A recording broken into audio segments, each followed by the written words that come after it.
El 5 de abril pasado tuvimos aquí en Perspectiva una mesa para analizar los datos oficiales que publicó el Instituto Nacional de Estadística y que mostraron que el año pasado el 10,1% de los uruguayos estaban bajo la línea de pobreza.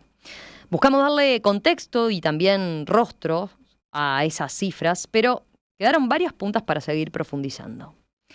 Es que las aristas de la pobreza son muchas.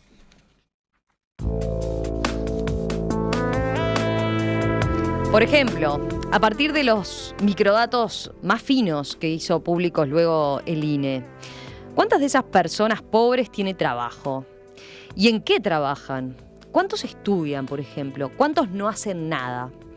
¿Y ellos verdaderamente no hacen nada o es que no están dentro de los parámetros formales, tradicionales?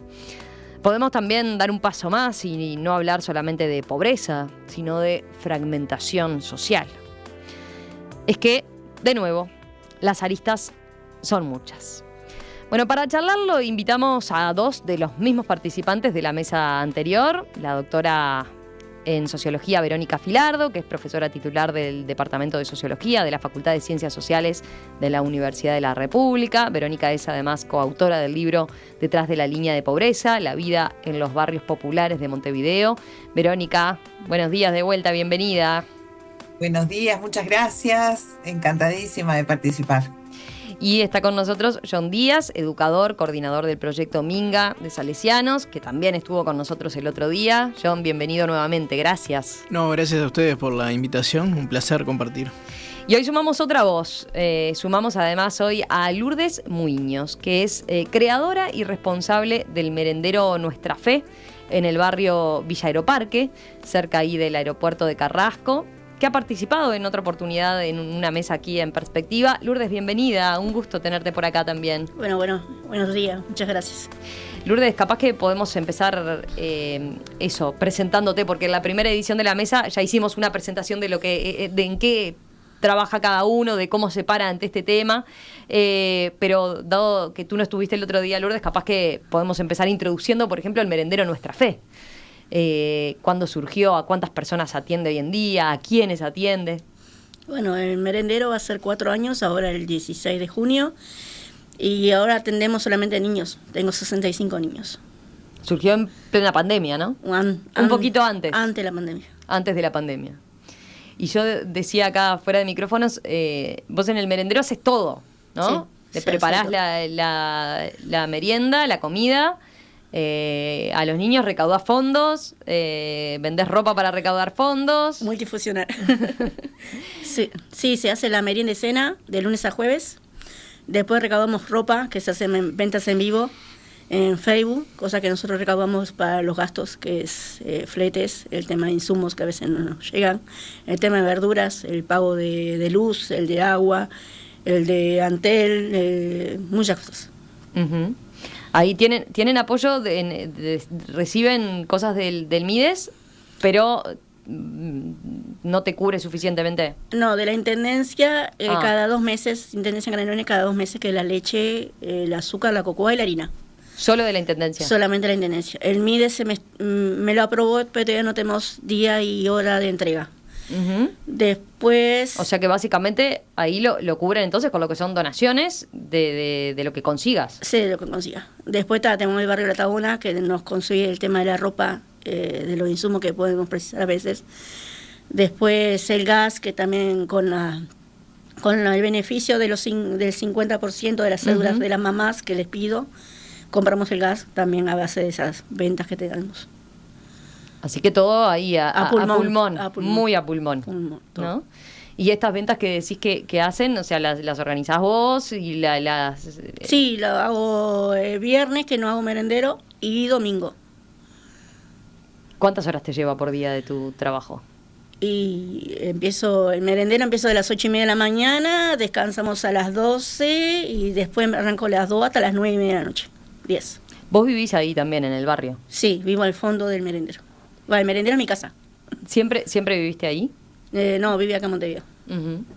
Y en el último tiempo, cuando decidiste hacer el merendero, ya estabas sí, ya estaba viviendo en mi casa. Barrio. Sí, hace 15 años que estoy viviendo. Bien. Así que conocés los vecinos, la realidad del barrio de primera mano, digamos. Sí, demasiado. ¿Ya formabas parte de alguna organización del barrio? No, nunca. ¿No estaban organizados así con alguna movida similar de vecinos, aunque sea? No. Yo no estaba no sabía nada de eso. ¿Y por qué decidiste conformar el merendero en aquel 2019? Por seguir a mi hija fue que lo fundó. Mi hija empezó con, que habrá sido 10, 15 niños, eran los sábados solamente, por intermedio de una iglesia, y después la iglesia se abrió y seguimos nosotros. Uh-huh. Pero ahí veían una situación ya compleja en el barrio. Sí, ya estaba. Bien. Bueno, hecha esta presentación que hacíamos con Lourdes para sumarle y para que también sepamos desde dónde va a aportar su mirada a Lourdes, quería preguntarles un poco las claves de este segundo capítulo, ¿no? Salieron, después de que hablamos, los datos más finos de la encuesta continua de hogares, que detallan más el perfil de quienes viven en la pobreza en nuestro país. Yo mencionaba como números generales ese 10,1% de la población, pero, por ejemplo, niveles de ocupación, ese 10%, ¿cómo se desglosa? Bueno, 33% no tiene edad para trabajar. 29% tiene trabajo, efectivamente. 10% son estudiantes, otro 10% realizan tareas del hogar, y solo hay un 8,5% del total de personas en la pobreza que están desocupadas y que no buscan directamente trabajo. ¿Qué les dicen estos números? A ver, ¿esto rompe con la visión esa en el imaginario público de que el pobre es pobre porque no trabaja? Porque eso es una frase que se suele escuchar. Debería. Uh-huh. Debería romperlo. Si quedaba alguna duda de que no es cierto, estos números lo dejan clarísimo. Yo felicito que se publiquen, felicito los periodistas que le han dado corte, difusión y han reflexionado sobre el tema, porque para nosotros es una realidad, o sea que no es nueva para nosotros, ¿no? Si seguimos haciendo lo que hacemos, desarrollando obra, es porque estamos convencidos que esto es así, y es bueno que rompamos ese imaginario, ¿no? Cuando nosotros arrancamos Minga, uh-huh, mucha gente, no poca, le van a dar de comer a los chorros y a los delincuentes. Uh-huh. Mucha. Está bueno lo que decís. Si nosotros seguimos en este camino y seguimos haciendo obra y trabajando por cambiar esta situación, no es porque... Pasaron 14 años y mucha gente sigue pensando lo mismo. No trabajan porque no quieren. No sé si no sé si es por eso. Yo, de hecho, ahí, los números. Gracias. Eso, bajalos a tierra, claro, a ver esos números. Gracias a Dios. Está bien, los números dan con la realidad los números dan con la realidad que rompe lo que estamos esa idea. En el campo estamos viendo hace rato, rompe los ojos que siguen. Lo que pasa es que la informalidad era muy grande. Lo que pasa es que hay también, esto que vos decías, las aristas de la pobreza son muchas, hay muchas caras ocultas de la pobreza, pero que son una realidad. La exclusión es grande. Es grande, porque muchos de estos chiquilines que, por ejemplo, cumplen tareas, chiquilinas, que cumplen tareas en el hogar, no es porque quieren tampoco, es porque ayudan a sus madres con sus hijos más chicos. Entonces, uh-huh, eso implica, o muchas son madres adolescentes, Verónica lo decía en el programa pasado, sí, también. Entonces, eso te implica, sí o sí, si vos no tenés la contención necesaria, dejar unas cosas para poder encargarte bien de otras. Yo mencionaba 10%, ¿no? Realizan tareas del hogar que pueden implicar esto que señalás, ¿no? Hermanos mayores que cuidan a hermanos menores. Porque la mamá, para que de repente la mamá, madre, por ejemplo, madre soltera en casa es quien trabaja y quien cuida a los hermanos más chicos. E incluso esa madre trabajando puede tener un sueldo insuficiente que hace totalmente, que esté por debajo de esa línea y de ese umbral, ¿no? De exactamente. Pobreza. Lourdes, ¿vos coincidís con esto que dice John? Sí, es tal cual. Mirá, y mismo en mi caso, hay madres que trabajan pero no le da el sueldo.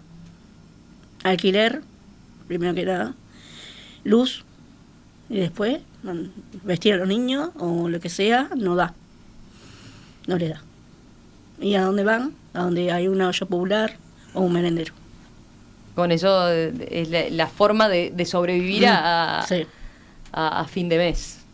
Tal cual. Pero es gráfico eso que decís, ¿no? El alquiler, ¿cuánto significa el alquiler en esos sueldos magros ya, ¿no? En esos sueldos... Yo te digo, allá en Villa Parque un alquiler de 12.000 pesos no te baja.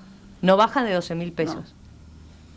No. Y puedes conseguir uno de 8, pero es una habitación sola, con un baño. Y si tenés hijos, no da lugar. Verónica, ¿vos qué interpretación hiciste de estos microdatos? Bueno, el trabajo, como decíamos la vez pasada, es uno de los mecanismos más importantes a reforzar en términos de integración social, ¿sí? En este porcentaje de hogares se dan dos características.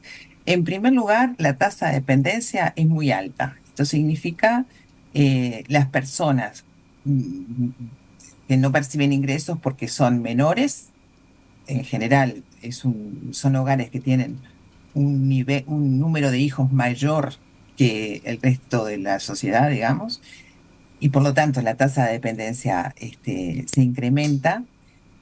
Y por eso, además, están clasificados como pobres, digamos, porque la línea de la pobreza se calcula en relación a los ingresos del hogar, ¿sí? En función del número de personas que ocupan, que integran ese hogar, y como hay más hijos, claramente hay mayor número de personas para un mismo ingreso, ¿sí? Eso es en primer lugar. Y en segundo lugar, que las condiciones del trabajo no es que no necesariamente no es que necesariamente no trabajen, es que las condiciones del trabajo son menos favorables, digamos. En primer lugar, porque son muy inestables.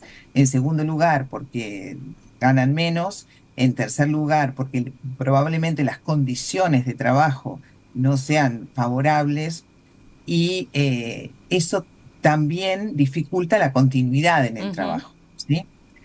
Ahora, como tendencia, yo creo que las cosas van a... si no tomamos conciencia de la situación que estamos enfrentando en relación a estos sectores, pueden empeorar. De hecho, tenemos un estudio que hicimos con Mariana Cabrera que trabaja sobre cohortes, no trabaja sobre edades, sino sobre cohortes. ¿Qué quiere decir esto? Que no es que los jóvenes trabajen menos o la tasa de desocupación de los jóvenes sea mayor que la de los adultos, sino si nosotros comparamos para la misma edad distintas cohortes de nacidos, la tasa de actividad de las cohortes de los jóvenes actuales al 19, ¿sí? Antes de la pandemia, el 19, entre 20 y 24 años, el desvío con respecto a las otras cohortes es negativo. ¿Qué quiero decir con esto? Quiero decir, la probabilidad de que los jóvenes actuales trabajen, estén ocupados o estén buscando trabajo es menor que la que tenían a la misma edad cohortes anteriores. Y esto nos da una perspectiva a largo plazo muy preocupante. Nosotros nos tenemos que preguntar lo siguiente: si hay una proporción menor que la que hubo siempre de jóvenes que estén trabajando o buscando trabajo, ¿sí? O sea, que estén de alguna manera vinculados al mercado laboral, si esa proporción disminuye, entonces, ¿dónde están esos jóvenes? ¿Sí? No están en los canales tradicionales de integración social, ¿sí? Que es el trabajo. ¿Dónde están? Esa es una pregunta absolutamente fundamental. Que después podemos pensar en contestarla. A ver, sí. Ya que Verónica la plantea, ¿qué idea tienen ustedes? ¿Dónde ven a esos jóvenes? Hay algo que a mí me asusta más, que es, y se lo planteo a Verónica también, yo no sé si está medio, pero el día que se mida en Uruguay el índice de frustración en esa población, y yo, el mapa que tengo es la cantidad de jóvenes que están presos, la cantidad de jóvenes que terminan en el suicidio, la cantidad de jóvenes que dejan de estudiar a la edad que dejan de estudiar, la cantidad de jóvenes que estamos viendo acá que están por fuera de todo el circuito, sumen. La cantidad de jóvenes que se van, que tienen alguna herramienta, y a mí me ha tocado despedir a varios en este tiempo, que se van del país. Es tristísimo. Es tristísimo.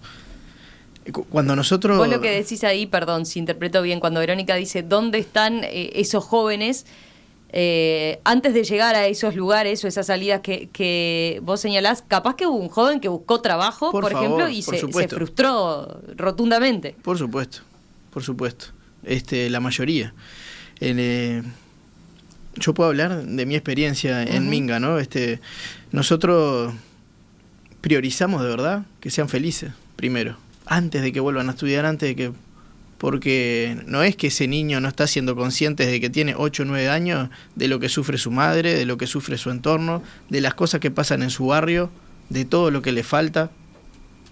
Ojo con eso. No es que no sea consciente, es consciente a los 8, a los 9, a los 10, a los 11, a los 12, y desde ahí empieza a buscar.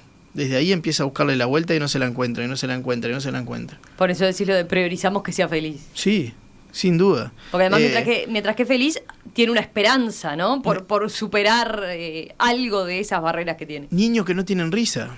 Niños que no tienen risa. Y los que somos padres sabemos que eso es un crimen. Niño que no tenga risa a los 8, a los 9 años es un crimen. Y está presente, y está latente, y nosotros el Preminga fuimos bajando la edad, porque nos dábamos cuenta de eso. Arrancamos entre 14 y 18 años, pero nos dimos cuenta que había una tarea enorme para hacer antes, de contención, de abrazo, de ver, de escuchar, de acompañar a esa familia. Entonces, la familia puede sonar conservador, arcaico, lo que quieran, pero nosotros vemos que ahí hay algo a trabajar como Estado. La familia, el sustento de la familia, la promoción de la familia. Es fuerte lo que decís, eso porque es muy gráfico, ¿no? Niños que no tienen risa, no sonríen. ¿Vos, Lourdes, a ver cómo lo ves? Sí, a mí en sí me ha pasado, he visto niños, mismo en el merendero, que vienen con una cara larga y digo, bueno, ¿qué te pasa? Nada. Entonces uno le saca la sonrisa como pueda. Como también son muchas cosas que a veces los jóvenes que están por cumplir 18 años van a un lugar, te piden experiencia. ¿Qué experiencia tiene un niño de 18 años? Que recién o sale de estudiar o busca trabajo. No hay experiencia. La experiencia se hace a lo largo de que conseguís un trabajo, que te estás en un trabajo y ahí vas consiguiendo la experiencia. Si no, ¿a dónde van a parar? Como estaba diciendo. A lo fácil. A lo fácil. Sí. Nosotros cuando diseñamos el proyecto siempre lo pensamos en un camino por etapas. Una primera comunitaria, que es el patio abierto, que funciona hermosa. Una segunda, que es de verdad de compromiso con el estudio y una capacitación para el mundo del trabajo. Hasta ahí vino. Cuando planteamos la tercera etapa, que era incorporarse, el ingreso al mundo del trabajo, nunca nos fue fácil. Ha sido hasta ahora lo que más nos ha costado. Sí o sí, nosotros dependemos para eso de otros actores. Las experiencias buenas que tuvimos se cortaron y vos decís ahí, qué poca visión, qué lástima que quienes tienen la oportunidad de ver esto no le dan proyección a eso. Porque en los 2 convenios educativos laborales que tuvimos, ¿qué comprobamos nosotros? Nosotros tuvimos con la Intendencia de Canelones reparación de contenedores y después, varios años después, plan vereda. O sea, arreglamos los contenedores y después trabajamos en 49 manzanas en una formación en construcción para arreglar las veredas del centro de Las Piedras. Pero, ¿qué comprobamos también ahí en la cancha? Que ninguno de esos chiquilines, obvio que había tenido un trabajo formal, pero ninguno de sus padres, cuando fuimos a firmar los permisos, nosotros, algunos chiquilines hicimos los permisos de menor, trabajaron de menores. ¿Por qué? Porque si no, esto que dice Verónica, nosotros ya sabíamos que esos chiquilines estaban expuestos a otras ofertas, y esto también hay que decirlo. No es solo el problema que no tengan nada bueno, sino que hay ofertas que están arriba de la mesa, que son malas, que es un sistema económico en sí que se mueve y todo el mundo sabe lo que implica arriba y abajo. Ustedes lo ven, ahí está, estando en el territorio, no quiero sacarte de esto que estabas contando, termina con las experiencias. ¿Por qué se frustraron después o qué pasó? Termino con las experiencias. También tuvimos empresas que nos dieron una mano, en incorporar a chiquilines. Y obvio que es difícil, a esto iba. Ni sus padres ni sus abuelos habían tenido experiencia de trabajo formal. Ni sus padres ni sus abuelos habían tenido. Ladrilleros, recicladores, trabajadores afrales en quintas. Claro. Y puedo seguir, la lista es enorme de los trabajos que hemos conocido, todos en la informalidad, todos en la informalidad. Entonces una apuesta de Minga fue, no, preferimos antes que un trabajo en la informalidad no tener que se sigan formando, Porque de verdad hay que pensar un sistema nuevo y distinto, ¿no? No es solo darle beneficio a la empresa, sino generar para nosotros otra herramienta de acompañamiento especial para estos gurises que tienen las ganas, pero no tienen dónde ver, no tienen la forma, no tienen. Y no es que no quieran trabajar, porque lo que nosotros comprobamos, y ahí estos convenios salieron bien. Cuando pudimos lograr los convenios educativos laborales con acompañamiento, salieron bien. Los chiquilines cumplieron y la mayoría enorme sigue en ese camino del trabajo. Apuesta por dedicarse al trabajo y sostener su vida de esa manera. A ver, Verónica, no sé si querés apuntar algo de esto, porque después nos queda pendiente todo el tema del narcotráfico, ¿no? Con lo que decían, bueno, la ecuación, ¿cómo haces para que te cierre la ecuación? Un primer trabajo que te exige, por un lado, que te frena porque te exige experiencia que no tenés, o por otro lado, un primer trabajo que todavía es en condiciones de informalidad muy precario, en una historia familiar de poca historia en ese sentido, de haber tenido posibilidades de que el trabajo sea un incentivo para crecer, ¿no? Estos son atajos fáciles, no sé, el narcotráfico, por ejemplo. Pero no sé si querés comentar algo previamente, Verónica. Sí, me parece bien interesante lo que estaba planteando John, que se vive, digamos, en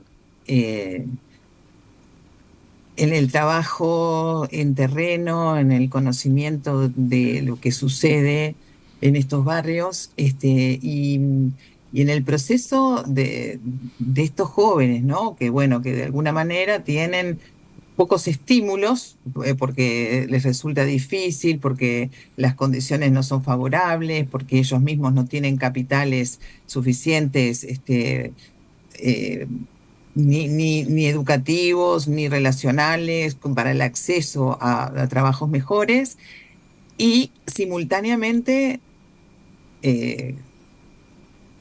ofertas, digamos, o posibilidades en otros circuitos alternativos claramente al mercado laboral, en los que pueden insertarse y donde sí hay posibilidades de acceso, digamos. ¿Esto qué significa? El Uruguay está en el lugar 12 de prisionalización, ¿no? O sea, tenemos un número de presos gigante. Los presos son en su mayoría varones, jóvenes y poco educados. Esto coincide de alguna manera con los perfiles de los que estamos hablando acá. Uh-huh. Pero el número de presos no alcanza para dimensionar el fenómeno. Porque entran 9.000 por año y salen 8.000. O sea, hay una circulación dentro del conjunto de los que están en un circuito, digamos, de ilegalidad, ¿sí? Que es muy importante, tiene una magnitud realmente muy importante. A mí me da la sensación que esto, yo lo decía el otro día, acumulado con las entrevistas que habíamos hecho en aquel momento de cómo los propios vecinos del barrio visualizan los cambios que el narcotráfico genera en sus vidas, en sus relaciones, en el funcionamiento de la vida cotidiana en estos barrios,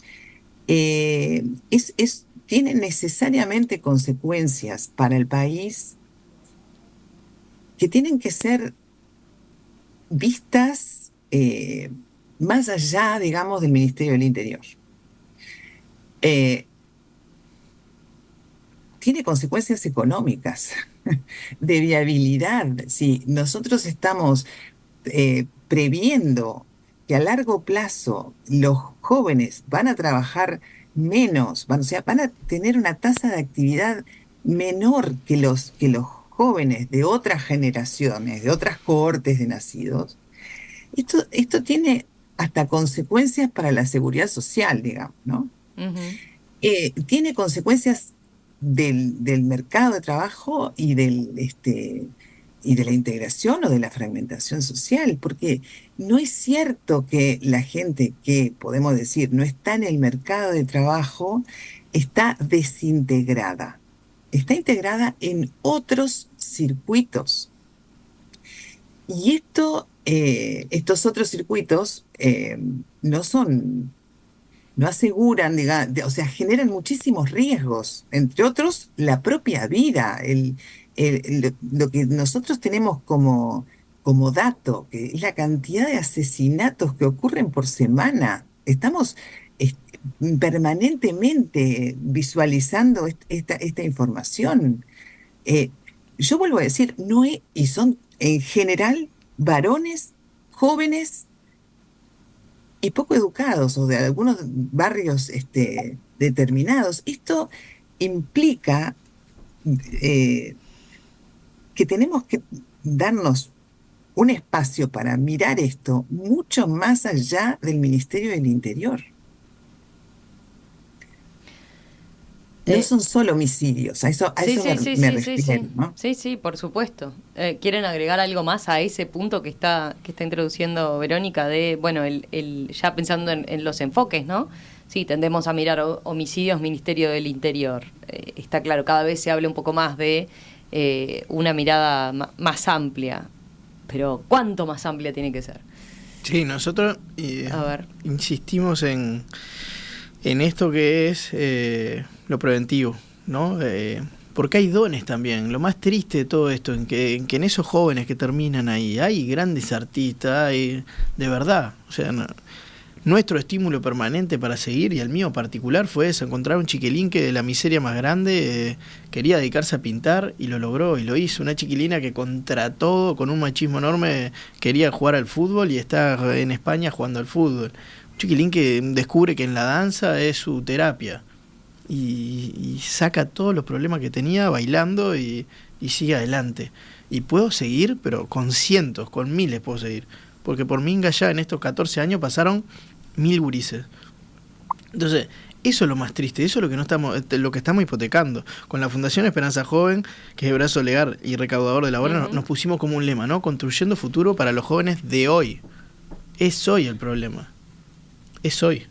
Entonces, está bueno que pase esto, por ejemplo, salir de la discusión de los políticos, que llega un momento que ya es un sinsentido, cifra más, cifra menos, en el año tal, no, porque en 2009 subió. Por Dios, se siguen yendo vidas, seguimos desperdiciando un potencial enorme, porque tienen una fuerza de resiliencia también.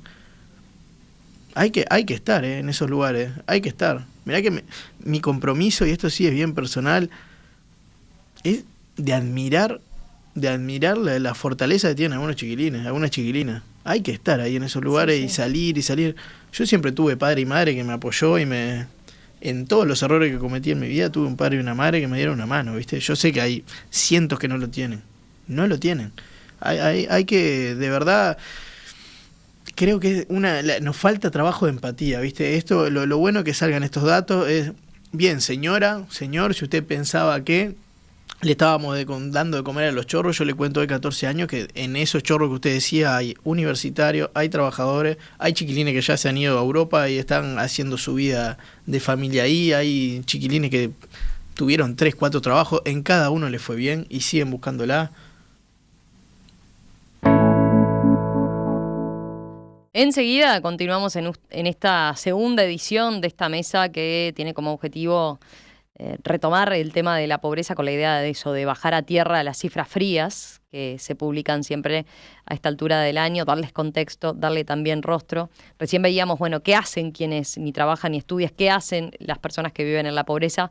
Quiero que en el bloque que viene hablemos, aunque sea brevemente, de fragmentación social y también de vuelta a retomar eso que quedó planteado en la primera mesa de, bueno, qué es lo que hay que hacer, por dónde ven ustedes que pasan las alternativas que hay que empezar a implementar y a pensar como país. Esta mañana aquí en Perspectiva estamos abocados a una segunda edición de esta mesa que tuvimos hace un par de semanas, donde retomamos el tema de la pobreza con la idea de bajar justamente a tierra estas cifras frías que se publican y que hablan de que número más, número menos, desde hace años la pobreza está en alrededor del 10% de la población.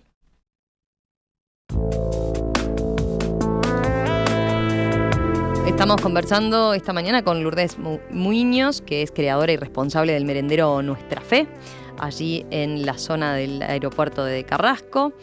John Díaz, educador y coordinador del programa Minga de Salesianos, y Verónica Filardo, que es socióloga justamente especialista en temas de pobreza, fue coautora años atrás del libro Detrás de la línea de pobreza, la vida en los barrios populares de Montevideo, junto con Denise Merkel.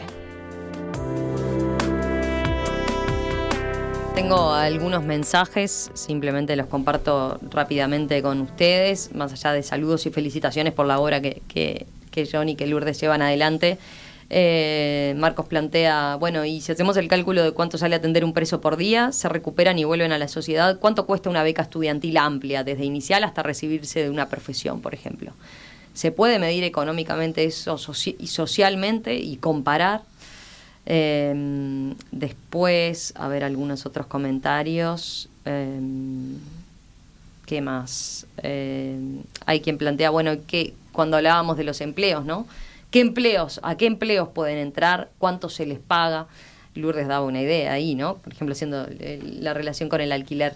Pero quiero dedicar ahora un momento, por lo menos, al tema de la fragmentación, que va mucho más allá, ¿no? De los datos de pobreza y de cómo leemos esos microdatos. Lourdes, en particular, te lo planteo en tu caso, que estás en una zona donde, como decías, es muy complicada, muy vulnerable, pero a su vez, al lado tiene, por ejemplo, barrios privados. Tiene uno de los barrios privados más grandes. ¿Cómo vivís vos esa fragmentación social? ¿Crees que siempre fue igual? ¿Y en qué se ve reflejado en el día a día? Bueno, sí, ves diferentes realidades, ¿no? De un lado donde tenés mucha gente que necesita oportunidades, como estaban diciendo, de trabajo, no solamente de jóvenes, ¿no? Sino mamás solteras también. Que hay madres solteras que para dejar un niño para que vaya a trabajar hay que pagar una niñera. Y del otro lado, donde capaz que pueden dar ayuda, como también es, ¿cómo te puedo decir? Tú trabajas en el barrio de La Tabona, muchos trabajan en el barrio de Altaona, uh-huh, que son mamás o gente mismo del barrio, pero a su vez, viste, es como un cambio, no te puedo decir.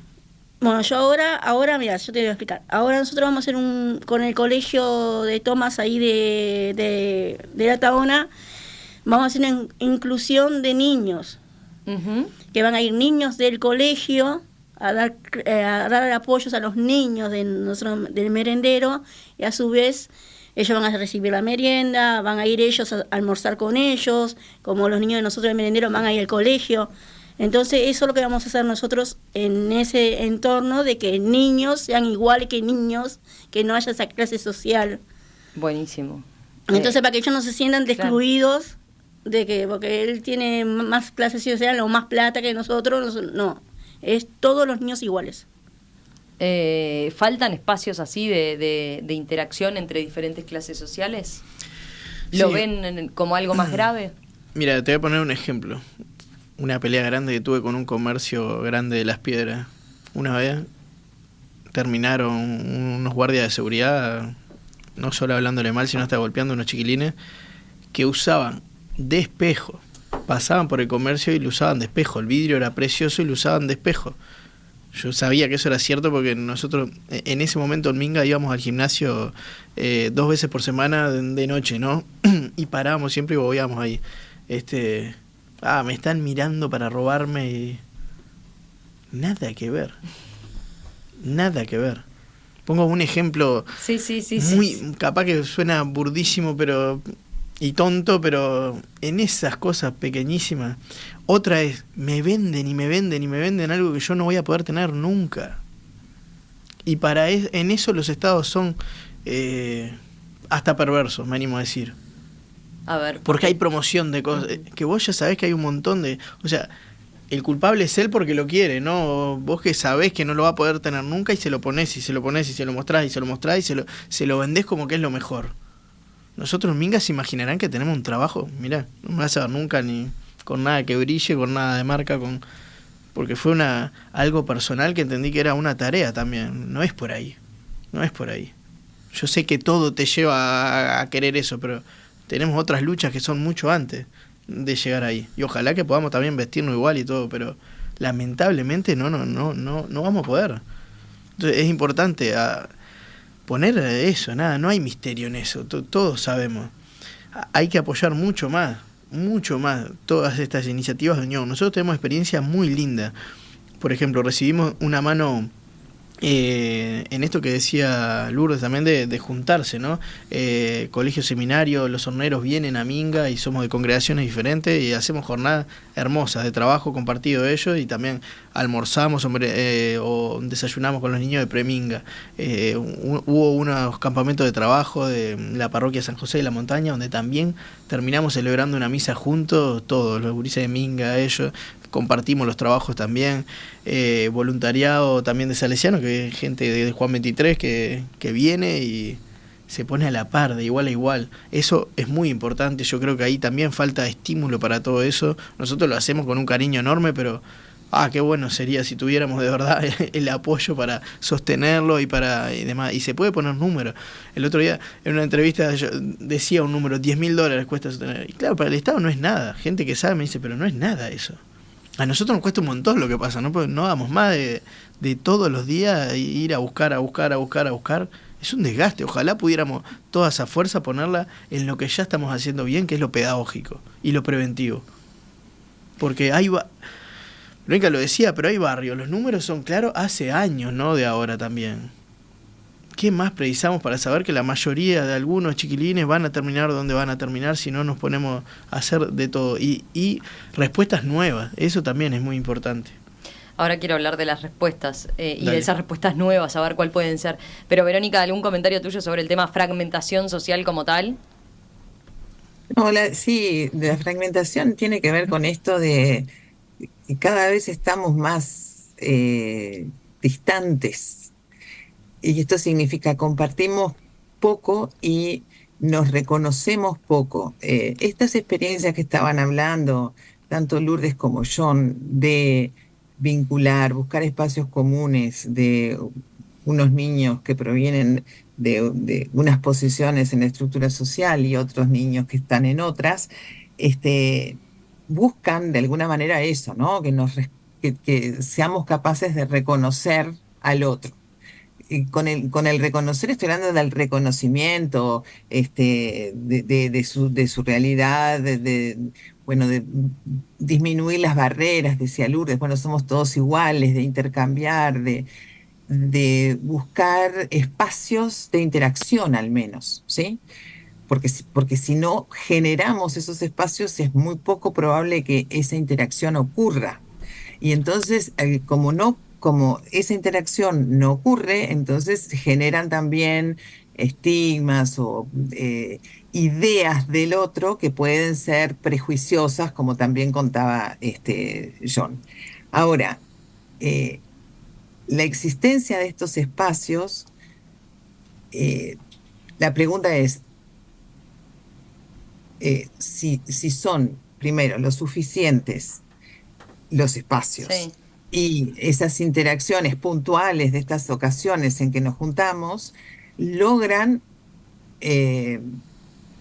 disminuir la fragmentación. Eso No apareció, alcanza. creo, en la mesa anterior, ¿no? Donde creo que de alguna manera se mencionaba, antes capaz esa interacción se daba más naturalmente. Ustedes ahora están hablando de situaciones concretas donde se va a propiciar esa interacción. Sí, que sin duda tiene un valor enorme, pero es, entre comillas, artificial. Ustedes van a generar esa instancia porque si no, no hay puntos de encuentro, ¿no? Y no alcanza. Yo comparto también no alcanza. Se necesita mucho más. No alcanza. Porque también es importante que aprendamos todos que, es cierto, todos tenemos problemas, pero hay algunos problemas que son terribles. al lado de lo que nosotros podemos tener. Terrible. Entonces, en eso somos todos iguales y somos todos iguales ante la ley, pasa toda esta perversidad de cosas que les tocan solo a algunos, los que terminan donde terminan, que no somos nosotros. Y ahí yo creo que tiene que estar el foco de lo nuevo. Ahí tiene que estar el foco de lo nuevo. Ya se invirtió un montón en un montón de cosas. A la vista está, ¿no? A ver, pero ¿dónde es que decís? Y en lo represivo, por ejemplo, Sí. ahí yo agradezco los buenos mensajes de sus oyentes, de verdad, los agradezco de corazón. Leí los de la vez pasada y bueno, son una caricia al alma los que van para adelante y la gente que se compromete también. Y también los que hacen reflexiones sanamente, o sea, es más caro, obvio que es más caro lo represivo y que no da el resultado que en un país de 3 millones necesitamos. Porque eso es otra. Y yo pongo un ejemplo que es Rosario. Cualquiera que tenga duda de cómo termina, mire Rosario, que está acá nomás, está muy cerquita Rosario. Tiene particularidades bien parecidas a la de Uruguay también. No estamos lejos, estamos muy cerca. Entonces yo creo que estamos a tiempo y tenemos algunas condiciones geográficas también que nos ayudan a... Ahora que recorrí, estuve en Bahía recorriendo algunos lugares, algunas obras, creo que tenemos también algunas condiciones geográficas para adelantarnos, para prevenir de verdad. Es más barato prevenir, sin lugar a duda. Pero aparte lo sabemos cualquiera que no, en una casa siempre va a ser más barato prevenir que después terminar arreglando un problema enorme. Si ya invertiste un montón acá y no encontraste la solución, ¿no será momento de esto que decía un oyente, ¿no? Por ejemplo, para entrar a la policía vos tenés un montón de beneficios y ventajas. Para estudiar no sé si las tenés tan así, tan garantías, que entrás y enseguida para dedicarte a otra vocación, me quedan las dudas. Conozco un montón de amigos que han dejado sus facultades, por ejemplo, teniendo vocaciones enormes. Entonces bueno, ahí hay para pensar también, si podemos, sistemas que ya están, yo creo que no hay. Sí, y ahí no necesariamente, por ejemplo, lo de la transferencia monetaria, ¿no? Que siempre aparece. Estás hablando de, bueno, hay que ampliar, por ejemplo, para el chiquilín que en un contexto vulnerable continúa con esos estudios. ¿Qué otros beneficios se le pueden dar, se le puede extender? Sin duda, si nosotros tenemos en la segunda etapa apoyo pedagógico, tenemos taller de gastronomía, taller de electricidad, taller de construcción. No hay teatro, en Minga hay 35 chiquilines que están eligiendo hacer teatro. Bellísima experiencia. El primer año hicieron una muestra a puerta cerrada, el segundo año se animaron a invitar y este tercer año ya arrancó con una fuerza bárbara con el director Federico Pereira. Bellísima. Antes tuvimos música. Si hubiéramos podido tener herramientas para sostener esos procesos acompañándolos con una transferencia monetaria, por ejemplo, vinculada a la asistencia, ¿no? No un regalo por no, bien, está. Pudiendo hacer todo esto otro, estás haciendo esto, acá te damos una mano para las básicas, porque también son adolescentes y es cierto que tienen un montón de ganas de hacer otras cosas, que está bien que las puedan hacer, porque la hicimos todo. Está notable que puedan. Lourdes, ¿querés agregar algo respecto a eso? A lo que dice John, por ejemplo, de nuevas herramientas, ¿no? A las que habría que apelar, a las que habría que empezar a mirar.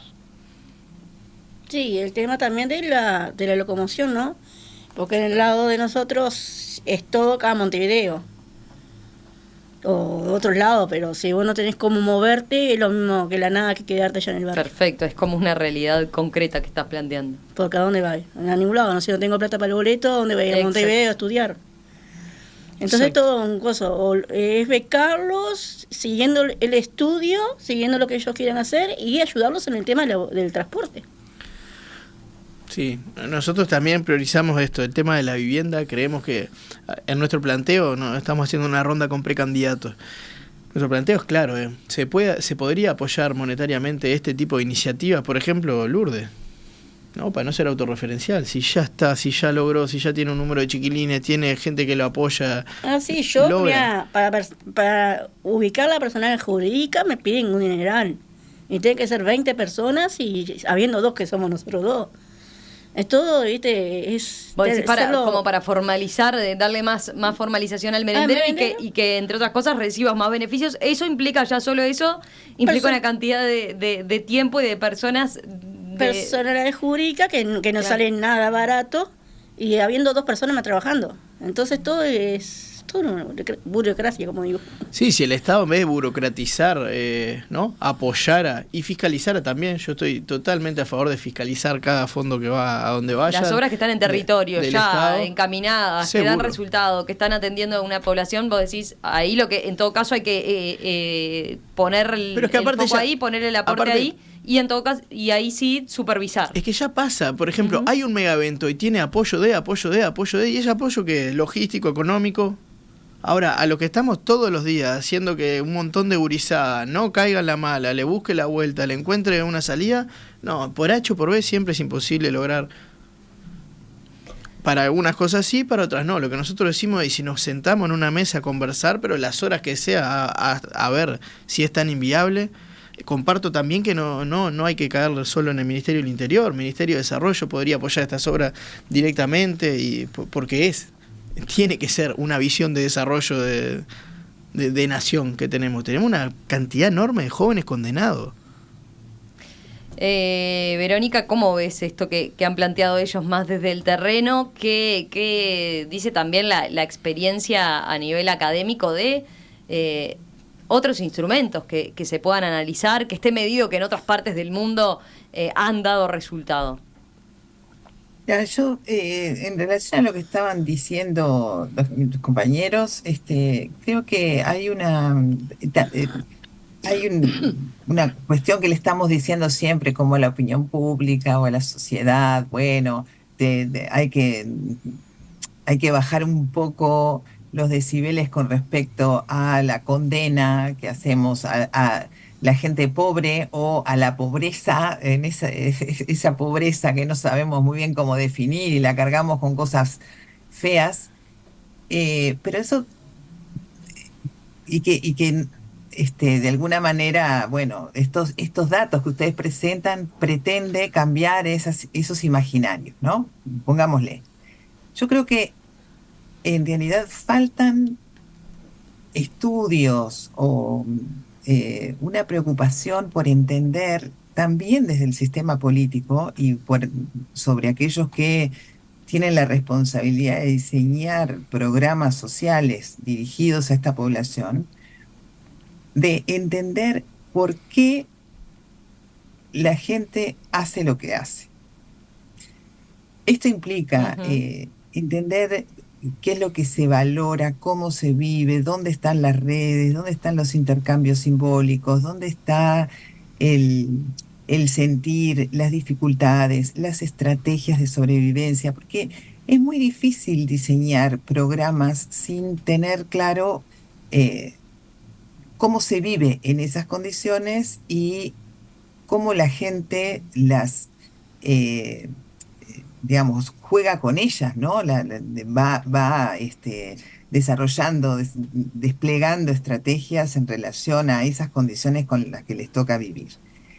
El estudio que nosotros hicimos con Denis Merklen, que tenía ese carácter, ir a estudiar a las familias que eran definidas como eran de hecho beneficiarias de los programas de proximidad del MIDES, tenía un poco ese objetivo, y encontramos algunas cosas que nos llamaron mucho la atención. Por ejemplo, voy a simplemente un ejemplo y dejo aquí. Un programa de la Intendencia que estaba pensado al detalle, que era el intercambio de los caballos por motos, de realidad triciclos, ¿no? Pero no solamente era, bueno, te doy la moto a cambio de tu caballo, sino te doy un empleo formal durante un tiempo que significaba aproximadamente un salario 3 veces mayor de un salario mínimo, ¿sí? Por 6 horas de trabajo con un controlado, era el recoger los residuos grandes, computadoras, etcétera, estos desechos que estaban casi que planificados para ser levantados por estos vehículos en circuitos determinados. les daban el curso para sacar la libreta de chofer, los acompañaban en el proceso, etcétera. Algunas entrevistas que hicimos en estos barrios colocaron este programa, gente que tenía caballos, y, eh, y que nos permitieron captar cuál es el sentido que tiene para esta gente el caballo, ¿sí? Ujú. Es difícil a partir de esa valoración pensar en entregarlo, Claro. ¿sí? No, los acompañan durante mucho tiempo a la familia, en el trabajo, son un recurso, digamos, muy importante también de relacionamiento simbólico, de posicionamiento simbólico en el barrio, ¿no? Ajá. Tener un caballo supone intercambios porque alguien se los dio o porque alguien los ayudó para comprar medicamentos para el caballo, o lo que fuera. Entonces, hay un vínculo con el caballo que es difícil pensar, a pesar que la Intendencia tenía en su programa el compromiso de recibir el caballo, jubilarlo, pero cuidarlo en un refugio de animales, asegurarles, digamos, el bienestar del caballo. Es difícil decir, bueno, entrego este trabajo, este caballo, ¿no? Uno podría decir, estaba todo para ganar, Claro. pero también puede decir, se diseñó desde una racionalidad que no tiene en cuenta por qué la gente, o sea, no tiene en cuenta los sentidos que se adquieren en determinadas comunidades, o en determinados barrios, o en determinados espacios sociales. Y la verdad hay yo percibo, quizá me equivoque, pero hay poca preocupación por estudiar eso, ¿no? Por intentar profundizar en relación a eso. Y yo vuelvo a la idea original. Creo que si vamos en ese camino, encontramos mayor fragmentación, porque efectivamente funcionan lógicas distintas que son eh, que son incomparables, que hacen que nos distanciemos también en eso, también en los sentidos que le damos a las cosas, también en lo que es racional para nosotros en función de nuestras circunstancias, y que hace que vivamos mundos de alguna manera separados.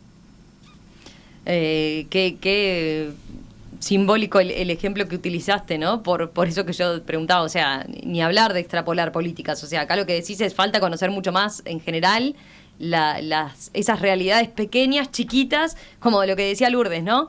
Está bien, poneme un plan, ayúdame con otras cosas, pero hay que solucionar el transporte para empezar y para poder pensar en otras salidas, ¿no? ¿Por qué? Porque ahí en el barrio se nos complica para... Te cuento una sola Dale. de las historias de caballo que tengo para ilustrar esto mismo que dice. Una sola. Un chiquilín me dijo, nunca me insultó, nunca me pegó, lo quiero más que a las personas. Al caballo.